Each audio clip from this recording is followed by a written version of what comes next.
السلام علیکم۔ Daily golf Urdu میں خوش آمدید۔ دبئی کی سڑک پر کٹے ہوئے انسانی ہاتھ نے خوف و ہراس پھیلا دیا، حقیقت سامنے آ گئی۔ امارات میں کروڑوں درہم کی منی لانڈرنگ میں ملوث 6 پاکستانیوں کو لمبی سزا۔ منشیات فروشی سے کمائی دولت چھپانے کے لیے فرضی کمپنیاں بنانے کا انکشاف۔ نیا سال شروع ہونے سے پہلے ہی گاڑی رکھنے والوں کی شامت آ گئی، ابوظہبی پولیس نے سختیوں میں اضافہ کر دیا۔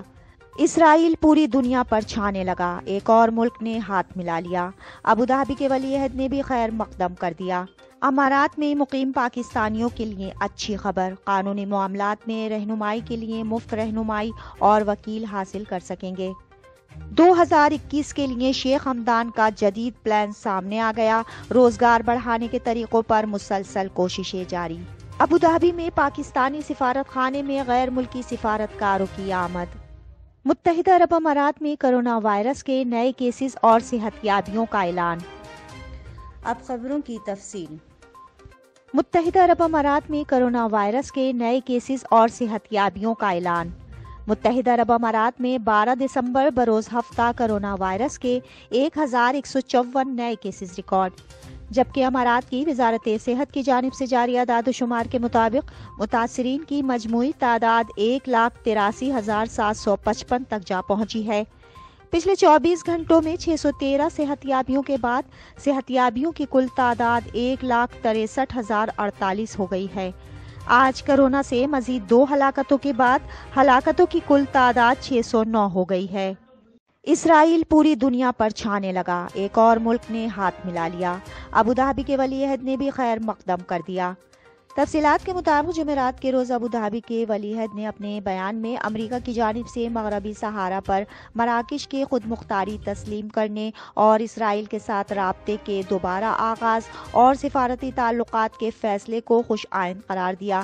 محمد بن زید کے مطابق یہ سمجھوتا ایک اہم اقدام ہے جو خطے میں استحکام، ترقی، منصفانہ اور مستقل امن کے حوالے سے مشترکہ کوششوں کو مضبوط بنانے میں کردار ادا کرے گا۔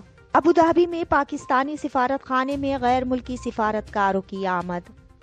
تفصیلات کے مطابق کئی ممالک کے سفارتکاروں کی متحدہ عرب امارات کے دارالحکومت ابوظہبی میں واقع پاکستانی سفارت خانے میں آمد ہوئی۔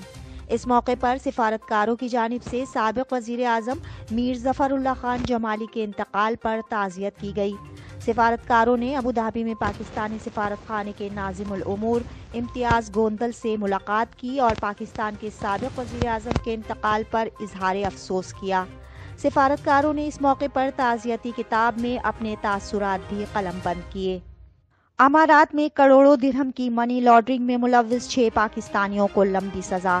منشیات فروشی سے کمائی دولت چھپانے کے لیے فرضی کمپنیاں بنانے کا انکشاف۔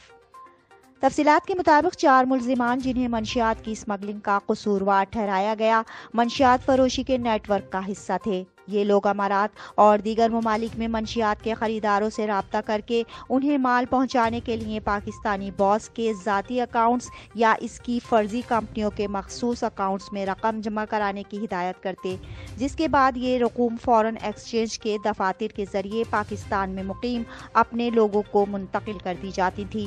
ملزمان کی رہائش گاہوں سے ہی 20 لاکھ درہم سے زائد رقم برآمد ہوئی۔ ان گرفتار ملزمان کے انکشافات سے امارات میں مقیم مزید 2 پاکستانیوں کی گرفتاری عمل میں آئی۔ بعض اکاؤنٹس میں ایک روز میں 50 بار رقوم جمع کروانے کا بھی انکشاف ہوا۔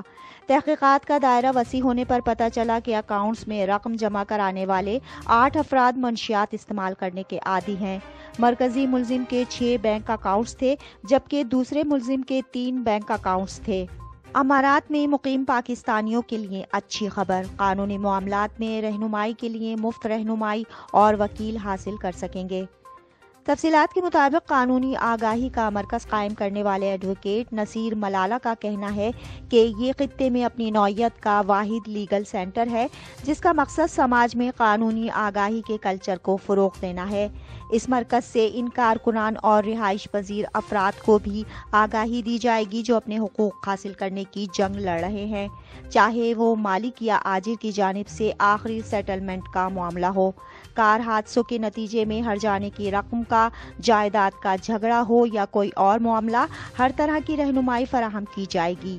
جیسے کہ لیبر کیسز میں کئی افراد نہیں جانتے کہ انہیں سب سے پہلے لیبر آفس میں ایک فائل کھلوانی ہوتی ہے۔ اس لیگل سینٹر کی بدولت کم آمدنی والے افراد کو بڑا فائدہ ہوگا۔ عدالت میں کسی کیس کی صورت میں اگر کوئی غریب شخص وکیل کی خدمات حاصل نہیں کر سکتا تو ہمارے مرکز کی جانب سے اسے وکیل بھی فراہم کیا جائے گا، جن میں نامور وکیل بھی شامل ہوں گے، تاہم اس سے پہلے تصدیق کی جائے گی کہ یہ شخص واقعی وکیل کی فیس ادا کرنے کی استطاعت نہیں رکھتا ہے۔ 2021 کے لیے شیخ ہمدان کا جدید پلان سامنے آ گیا، روزگار بڑھانے کے طریقوں پر مسلسل کوششیں جاری۔ تفصیلات کے مطابق دبئی کے ولی عہد اور ایگزیکٹو کونسل کے چیئرمین شیخ ہمدان بن محمد بن راشد ال مکتوم نے تصدیق کی کہ دبئی میں سرکاری کام کے نظام کی صلاحیتوں کو بڑھانا اگلے مرحلے کے دوران ان کے ایکشن پلان کی ترجیحات میں شامل ہے۔ انہوں نے ہمارا دبئی میں دفتری امور کے لیے ہوم ورک نظام کو بھی اپنانے کا اعلان کیا۔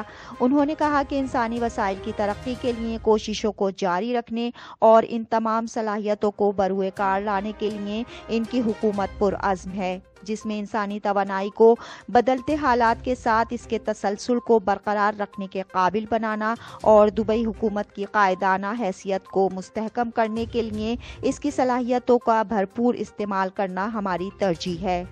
نیا سال شروع ہونے سے پہلے ہی گاڑی رکھنے والوں کی شامت آ گئی، ابوظہبی پولیس نے سختیوں میں اضافہ کر دیا۔ تفصیلات کے مطابق ابوظہبی پولیس کی جانب سے ایسا ریڈار مانیٹرنگ سسٹم ڈیولپ کیا گیا ہے جس میں نصب آرٹیفیشل انٹیلیجنس کی مدد سے کام کرنے والے کیمرے ہائی ریزولوشن تصاویر لے سکیں گے، جن سے سیٹ بیلٹ اور موبائل فون کے استعمال سے متعلق خلاف ورزیاں نوٹ کرنی ممکن ہو سکیں گی۔ پولیس کے مطابق جو ڈرائیورز ان خلاف ورزیوں میں ملوث ہوں گے انہیں فوری طور پر SMS کے ذریعے مطلع بھی کیا جائے گا۔ دبئی کی سڑک پر کٹے ہوئے انسانی ہاتھ نے خوف و ہراس پھیلا دیا، حقیقت سامنے آ گئی۔ تفصیلات کے مطابق دبئی کے علاقے مردف کی ایک سڑک پر کٹے ہوئے ہاتھ کو دیکھ کر لوگوں میں خوف و ہراس پھیل گیا۔ راہگیر سڑک پر انسانی ہاتھ کو دیکھ کر پریشان ہو گئے کہ یہ نامعلوم ہاتھ کس کا ہے جو اسے یہیں چھوڑ کر چلا گیا ہے۔ خوف کے مارے راہگیروں نے فوری طور پر اس واقعے کی اطلاع پولیس کو دی، جس نے چند گھنٹوں کے اندر اس ہاتھ کے نامعلوم مالک کی تلاش کر لی۔ دبئی پولیس کے ڈائریکٹر نے بتایا کہ تفتیش سے پتہ چلا کہ دراصل اس گلی میں چند نوجوان کے درمیان شدید لڑائی ہوئی تھی، جس کے نتیجے میں ایک نوجوان کا ہاتھ کٹ کر یہیں گر پڑا تھا۔ پکڑے جانے کے خوف سے تمام لوگ جائے وقوع سے بھاگ گئے، جن میں یہ نوجوان بھی شامل تھا۔ پولیس نے جھگڑے میں ملوث 8 نوجوانوں کو جھگڑے کے بعد 1-2 گھنٹے کے اندر گرفتار کر لیا۔ اب تک کے لیے اتنا ہی، اگلے بلیٹن تک کے لیے خدا حافظ۔